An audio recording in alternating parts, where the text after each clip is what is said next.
살아계신 하나님의 말씀은 누가복음 5장 27절에서 32절의 말씀입니다. 누가복음 5장 27절에서 32절의 말씀입니다. 그 후에 예수께서 나가사 레위라 하는 세리가 세관에 앉아 있는 것을 보시고 나를 따르라 하시니 그가 모든 것을 버리고 일어나 따르니라. 레위가 예수를 위하여 자기 집에서 큰 잔치를 하니 세리와 다른 사람이 많이 함께 앉아 있는지라. 바리새인과 그들의 서기관들이 그 제자들을 비방하여 이르되 너희가 어찌하여 세리와 죄인과 함께 먹고 마시느냐. 예수께서 대답하여 이르시되 건강한 자에게는 의사가 쓸데없고 병든 자에게라야 쓸데있나니 내가 의인을 부르러 온 것이 아니요 죄인을 불러 회개시키러 왔노라. 아멘. 복음으로 성경 읽기. 오늘 순서는 누가복음입니다. 누가복음은 누가가 이제 기록을 했는데요. 누가는 그 신약 성경 저자 중에 유일한 유대인이 아닌 사람입니다. 그러니까 이방인이죠. 나머지 신약 성경은 유대인들이, 예수님의 제자들이 기록을 했는데 이 누가복음은 헬라인이었다가 예수님을 구주로 믿어 구원받은 헬라인이 기록한 성경입니다.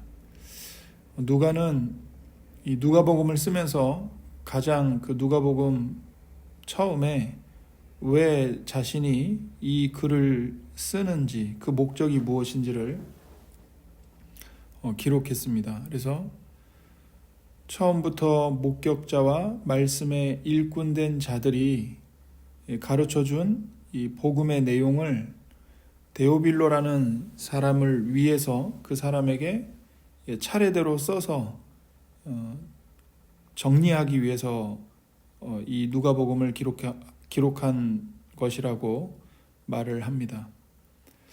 누가는 의사이기 때문에 예수님의 삶과 또 예수님이 행하신 일들, 사역에 대해서 누가만의 어떤 독특한 관점을 가지고 이제 누가복음을 기록하고 있습니다. 누가는 예수님을 어떻게 소개를 하냐면 죄의 전염병에 걸린 사람들을 구할 수 있는, 즉 치료할 수 있는 유일한 치료책을 가진 위대한 의사이시다. 이렇게 예수님을 제시합니다. 누가복음은 그러기 위해서 가장 먼저 우리에게 나쁜 소식을 먼저 전해요. 그 나쁜 소식은 무엇이냐면 우리가 죄라는 불치병에 걸렸다는 겁니다. 모든 사람들이 이 죄라는 불치병에 감염되었다는 거죠. 안타깝지만 오늘날 환자들이나 죄를 진단해야 할 전문가들이 오진하는 경우가 많죠. 근데 이것은 오늘날만 일어나는 안타까운 일이 아니고 당시에도 이런 오진들이 많이 일어났습니다. 다시 말해 가장 훌륭한 종교인으로 존경받는 이 율법 선생들이 있었고 또 율법으로는 흠이 없다고 자타가 인정하는 이 바리새인들이 있었는데 이 종교인들, 특별히 종교 지도자들조차도 어떤 병에 감염되었냐면 자기들이 죄의 병에 감염되었다는 사실조차 인식을 못했던 겁니다. 이게 매우 큰 오진인 거죠. 이것이 종교성의 위험성입니다. 하나님의 은혜가 없는 종교, 복음이 없는 종교는 그 종교에 충성하는 사람들의 눈을 어둡게 합니다. 자신의 죄를 보지 못하게 만들어요. 오히려 다른 사람들의 죄만 보고 다른 사람들을 지적하고 정죄하죠. 그러면서 정작 자신의 죄는 눈이 멀어서 못 보는 겁니다. 그것이 바로 하나님의 은혜가 없는 종교의 무서움이죠. 하나님의 말씀을 가지고 있는 유대인들도 이렇게 죄가 만연했습니다. 그들이 하나님의 말씀을 가지고 있다고 해서 죄로부터 자유로웠던 자들이 아닙니다. 하물며 하나님을 알지 못하는 이방인들은 어떠하겠습니까? 더욱더 죄의 감염에 걸릴 수밖에 없는 거죠. 이 걷잡을 수 없는 죄의 질병을 고칠 수 있는 유일한 의사가 있다. 그분은 바로 죄가 조금도 없고 완전한 의인이신 예수님이시다. 완전한 하나님이시면서 완전한 인간인 예수 그리스도 뿐이시다. 누가는 바로 이 예수님을 우리에게 제시하고 있는 겁니다. 이 예수님이 이 땅에 오셨다. 그 사실을 우리에게 알려주고 있는 거죠. 그래서 누가복음 1장과 2장에서 바로 이 예수님이 이 땅에 오셨다는 사실을 자세하게 묘사하고 있습니다. 그래서 우리가 누가복음을 이렇게 보면 이제 예수님이 죄인을 치료하시는데, 죄인을 치료하실 때 예수님이 가장 먼저 하시는 일이 있어요. 그게 뭐냐면 사람들이 병에 걸려 있고 그들 자신에게는 치료가, 예수님의 구원이 필요한 환자라는 것을 깨닫게 하시는 일이었습니다. 그러니까 가장 먼저 사람들에게 너희는 죄인이다. 너희들에게는 내가 주는 구원, 치료가 필요하다. 너희는 치료가 필요한 환자들이다. 이걸 먼저 깨닫게 하셨다는 거죠. 그래서 누가복음 5장 27절부터 32절 우리가 함께 읽은 그 본문 말씀이죠. 거기 자세히 보면 예수님이 레위라는 세리를 부르십니다. 이 레위가 누구냐면 마태복음을 기록한 마태예요. 그래서 마태의 본래 직업은 세리였습니다.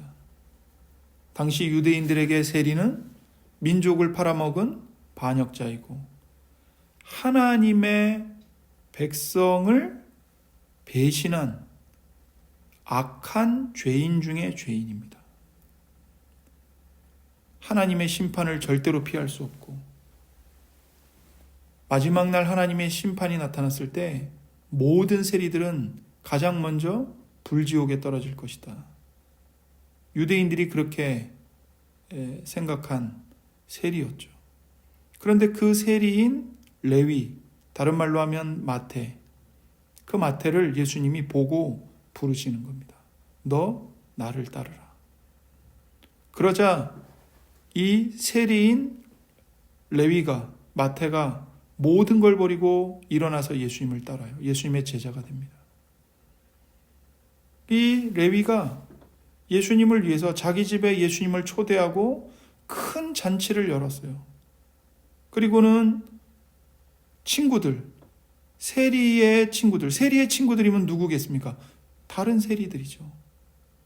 다른 세리들을 부른 겁니다.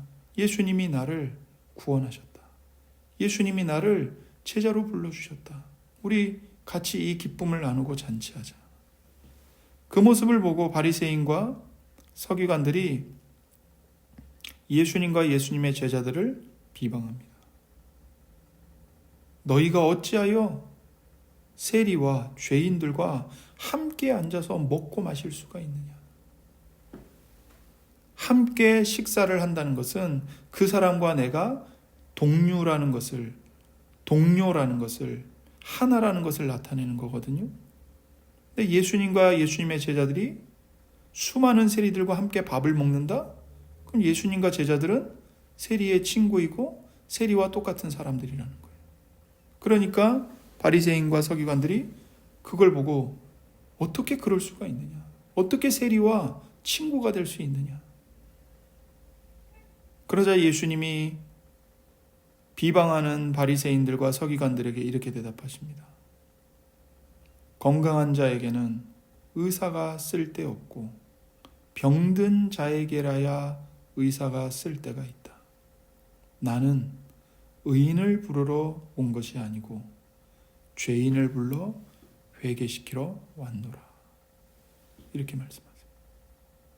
뭘 말씀하시는 겁니까? 너희들은 다 이 세리들만이 아니고 너희 모두가 다 죄라는 병에 걸린 환자들이다. 의사는 환자에게 필요하지, 나는 환자가 아니야, 나는 건강한 사람이야, 그런 사람에게는 의사가 필요가 없다. 그러므로 너희가 내가 주는 구원을 진정 받아 치료받기를 원한다면 너희 자신이 먼저 병에 걸린 사람들이고 치료와 구원이 필요한 환자라는 사실을, 죄인이라는 사실을 먼저 인정해야 한다. 인식해야 한다. 이걸 말씀하시는 거죠. 그래서 예수님이 건강한 자에게는 의사가 쓸데없고 병든 자에게라야 쓸데있나니 내가 의인을 부르러 온 것이 아니요 죄인을 불러 회개시키러 왔다. 이렇게 말씀하시는 거예요. 하나님 앞에서 나는 의인입니다. 나는 하나님의 구원이 필요한 게 아니라 나는 이미 하나님의 말씀에 철저하게 순종하고 있고 신앙을 아주 최선을 다해서 잘 지키고 있기 때문에 내게 필요한 것은 칭찬이요, 하나님이 주시는 상이요, 복이요, 인정을 받아야 하는 거지 나는 구원을 받을 죄인이 아닙니다. 그런 사람들에게는 의원이신, 의사이신 예수님이 필요가 없다는 거죠. 나는 그런 의인을 불러서 구원하러 온 것이 아니다. 내가 온 이유는 하나님, 난 죄인입니다. 나는 망한 자입니다. 나는 내 자신을 고칠 수도 없고 개선할 수도 없는 철저하게 무능한 죄인입니다. 나를 구원해 주십시오. 그렇게 자신의 죄에 대해 아파하고 애통해하고 정말 가난한 심령을 가지고 하나님께 철저하게 엎드려 매달리며 구원해 달라고 울부짖는 그 죄인, 하나님의 구원이 전적으로 필요한 그 죄인을 불러서 회개시키러 왔다. 이 말씀을 하시는 거죠. 그래서 예수님은 계속해서 사람들에게 이렇게 말씀하십니다. 너희들은 정직하게 너희 자신을 살펴봐야 한다. 그래서 누가복음 6장 41절부터 46절에서도 예수님이 뭐라고 말씀하시냐면 어찌하여 형제의 눈 속에 있는 티끌은 보고 너의 눈 속에 있는 들보는 깨닫지 못하느냐. 자기 눈 속에는 들보가 있어요. 그 집에 지붕을 받치는 커다란 이 돌, 커다란 이 나무 기둥 같은 그런 큰 죄가 마음속에 있단 말이죠.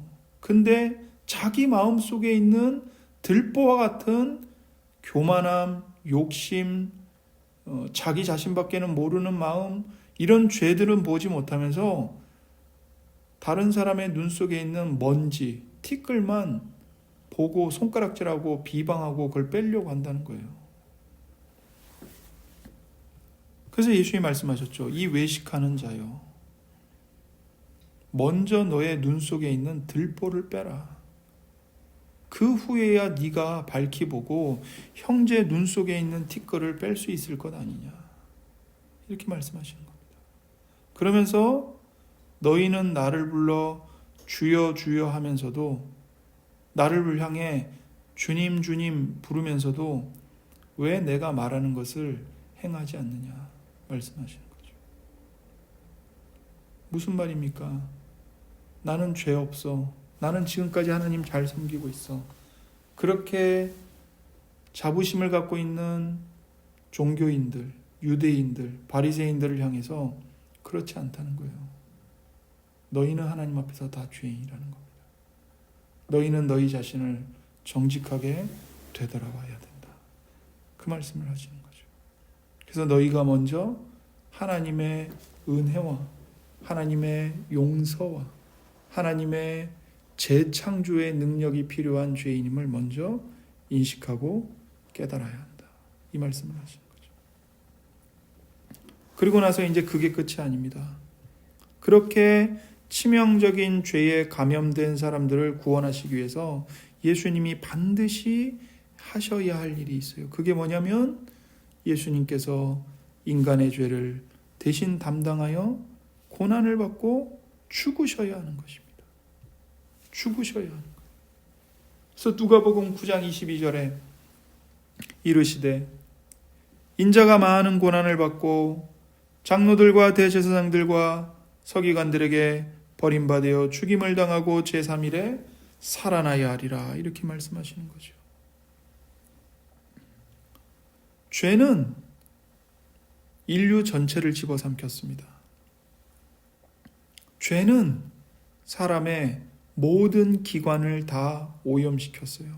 사람의 마음, 사람의 육체, 사람의 본성, 사람의 욕구 다 죄가 오염시키고 부패하게 만들었습니다. 치료를 완전히 하기 위해서는 죄 없는 완전한 인간이 죄인들을 대신하여 하나님 앞에서 죽어야 하는 거예요. 예수님은 우리의 내면과 사회 구석구석에 숨어있는 죄를 철저하게 색출하십니다. 예수님은 유대인과 비유대인들을 구분하지 않으세요. 종교 지도자들과 그들이 손가락질하는 사람들, 세리와 죄인들을 구분하지 않으십니다. 오히려 예수님은 세리와 죄인들에게 찾아가셔서 그들과 어울리셨어요. 예수님은 죄의 파괴력보다 더 큰 능력과 더 큰 권위로 죄 때문에 망가진 사람들을 고치시고 구원하십니다. 귀신을 쫓아내시고 온갖 병자들을 고치시고 죽은 사람들까지도 살려내십니다. 그래서 누가복음 5장에서 예수님은 한 중풍병자를 고치시면서 죄를 사하는 권세, 죄를 용서하는 권세가 예수님 당신께 있음을 선포하셨습니다. 예수님이 이렇게 죄를 샅샅이 뒤지시고 찾아 쫓아내시고 우리를 구원하시는 동기는 무엇일까요? 그것은 우리를 향한 하나님의 사랑입니다. 우리를 향한 하나님의 사랑이에요. 예수님은 15장에서 잃어버린 한 마리의 양, 동전, 아들을 다시 찾는 것을 말씀하시면서 죄에 사로잡힌 한 사람이 죄에서 벗어나 하나님께로 다시 돌아와 회복하는 것을 하나님이 얼마나 크게 기뻐하시는지 말씀하셨습니다. 예수님께는 우리의 죄를 색출하고 구원할 수 있는 권세와 능력을 가지신 분이에요. 예수님께는 그런 권세와 능력이 있어요. 그런 예수님이 그분의 생명을 내어주심으로써 십자가에서 죽음으로써 우리를 찾아 구원하시고 우리의 죄를 찾아 박멸하십니다.